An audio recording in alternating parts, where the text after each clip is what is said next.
Perkenalkan, nama saya Marisatin Ekawati. Pada kesempatan kali ini saya akan mempresentasikan hasil observasi mengenai pola komunikasi bisnis di PT Akukem Indonesia. Berikut adalah profil singkat dari perusahaan.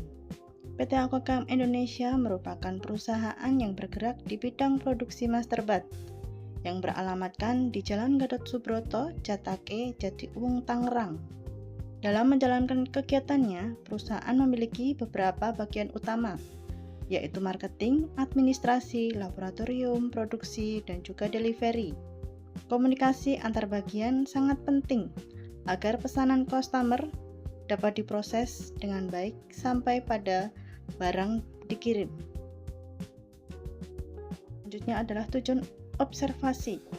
Observasi ini dilakukan untuk mengetahui struktur organisasi perusahaan, memahami bagaimana alur komunikasi antar bagian, serta mengetahui media komunikasi yang digunakan. Selain itu, observasi ini juga bertujuan untuk melihat seberapa efektif komunikasi dalam proses mulai dari pemasaran sampai pada pengiriman barang. Selanjutnya, struktur organisasi. Pada struktur organisasi di PT Akukem Indonesia, yaitu terdapat direktur utama, kemudian membawahi manajer. Manajer membawahi beberapa kepala bagian, di antaranya adalah kepala marketing, kepala administrasi, kepala laboratorium, dan juga kepala produksi. Untuk kepala administrasi membawahi bagian administrasi dan juga delivery. Untuk kepala produksi, membawahi bagian produksi dan juga bagian gudang. Setiap bagian memiliki tugas masing-masing, tetapi tetap saling berhubungan dalam menjalankan proses bisnis perusahaan. Selanjutnya, pembagian tugas. Setiap bagian memiliki tanggung jawab yang berbeda. Direktur utama bertugas mengarahkan dan mengawasi kegiatan perusahaan. Untuk marketing, menerima pesanan dan juga berkomunikasi dengan customer. Untuk admin, mengelola dokumen seperti DO, surat jalan, dan juga faktur. Untuk bagian lab, membuat formula produk sesuai dengan kebutuhan customer. Sedangkan bagian produksi mengatur proses pembuatan masterbat.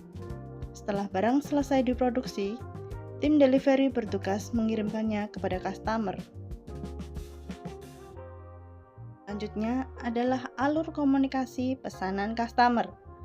Alur komunikasi ini dimulai dari customer memesan barang kepada marketing. Kemudian marketing memberikan laporan kepada bagian administrasi.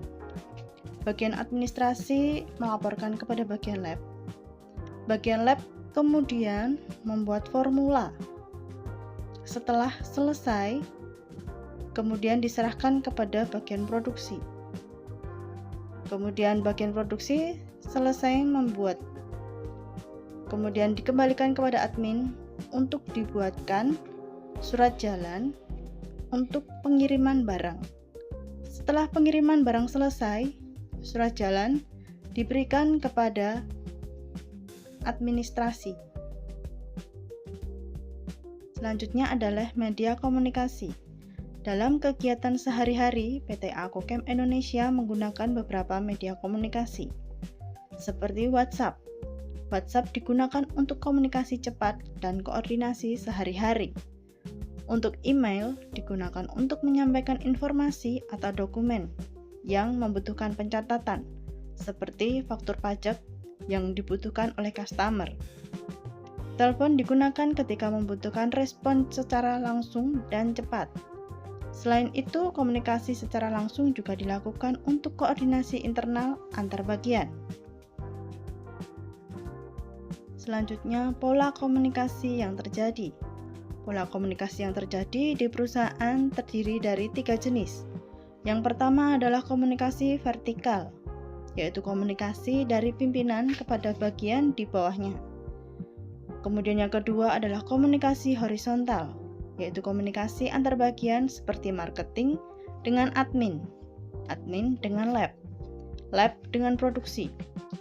Kemudian yang ketiga adalah komunikasi eksternal, yaitu komunikasi antar perusahaan dengan customer, terutama dalam proses pemesanan, pengiriman, dan juga penagihan.